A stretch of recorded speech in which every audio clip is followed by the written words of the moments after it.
नमस्कार, कामतगिरी अभय न्यूज में आप सभी दर्शकों का स्वागत है। मैं हूं पूजा।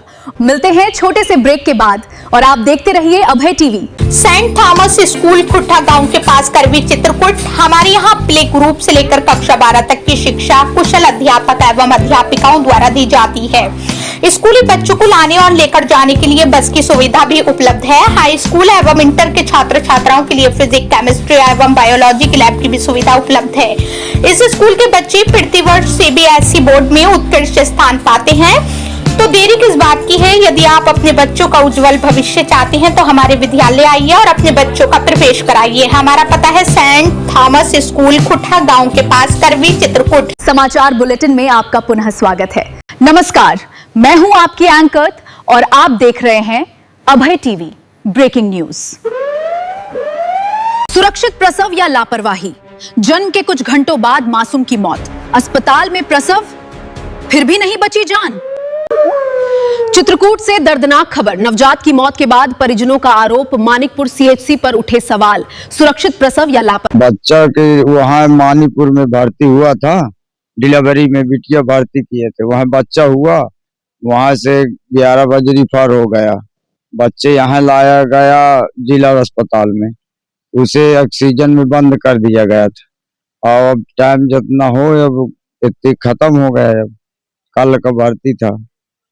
मानिकपुर सामुदायिक स्वास्थ्य केंद्र में बड़ी लापरवाही, नवजात की मौत से मचा हड़कंप, परिजन रो रहे हैं। चित्रकूट से इस वक्त एक ऐसी खबर सामने आ रही है जिसने सुरक्षित प्रसव व्यवस्था पर बड़े सवाल खड़े कर दिए हैं। एक बड़ी खबर आ रही है, जिला अस्पताल में नवजात की मौत हो गई है। क्या यह लापरवाही है? हमें जवाब चाहिए। चित्रकूट के मानिकपुर थाना क्षेत्र के नागर गांव की रहने वाली विवाहित महिला पूजा अपने पहले बच्चे को जन्म देने के लिए पहुंची थी मानिकपुर सामुदायिक स्वास्थ्य केंद्र। परिजनों को उम्मीद थी कि अस्पताल में प्रसव होगा तो मां और बच्चा दोनों सुरक्षित रहेंगे, लेकिन जो हुआ उसने पूरे परिवार को तोड़कर रख दिया। परिजनों का आरोप है कि स्वास्थ्य कर्मचारियों की लापरवाही के चलते नवजात शिशु ने जन्म तो लिया, लेकिन उसके शरीर में कोई हरकत नहीं थी, केवल सांस चल रही थी। वो नागर की पूजा, माँ का लड़के के जो खत्म हो गया उसका नाम पूजा है बिटिया का। हाँ, माँ का नाम सुकेंद्र, पुष्पेंद्र, वही नागर के हैं। लेकिन कोई हरकत नहीं। आनन फानन में नवजात को जिला चिकित्सालय रेफर किया गया, जहां डॉक्टरों ने उसे वेंटिलेटर पर रखा, लेकिन कुछ ही घंटों बाद उस मासूम ने दम तोड़ दिया। मौत के बाद परिजनों में आक्रोश। लेकिन अब सबसे बड़ा सवाल यही उठ रहा है, अगर अस्पताल में करवाया गया प्रसव भी सुरक्षित नहीं, तो फिर गांवों में दाई द्वारा करवाए जाने वाले प्रसव और अस्पताल के प्रसव में फर्क क्या रह गया? सुरक्षित प्रसव या लापरवाही? नवजात की मौत से मचा हड़कंप, अस्पताल में प्रसव फिर भी नहीं बची जान। परिजनों का कहना है कि अगर समय रहते सही इलाज और सही देखभाल मिलती तो शायद आज ये मासूम जिंदा होता। अब लापरवाही साहब हम किसको बता दे किसको है लापरवाही? हम तो बाहर बैठे, हमको क्या पता कि क्या लापरवाही है क्या नहीं। इधर नवजात की मौत के बाद प्रसव पीड़ित महिला पूजा की हालत भी गंभीर बनी हुई है, जिसका इलाज जिला चिकित्सालय में जारी है।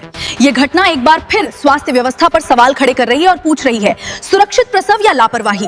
क्या सरकारी अस्पतालों में सुरक्षित प्रसव का दावा सिर्फ कागजों तक सीमित है? सवाल व्यवस्था पर, जवाब कौन देगा? सुरक्षित प्रसव या लापरवाही? नवजात की मौत से मचा हड़कंप, जवाब कौन देगा? ऑपरेशन से नहीं हुआ था, वो बच्चा का फंस गया है तो वहाँ निकाला गया था, निकाले हैं और फिर वहां से रिफर कर दिए निकाले के बाद। पहला बच्चा है, पहला बच्चा। अब हमें इजाजत दीजिए, अगले बुलेटिन में फिर होगी मुलाकात कुछ और खास खबरों के साथ। नमस्कार और देखते रहिए अभय टीवी।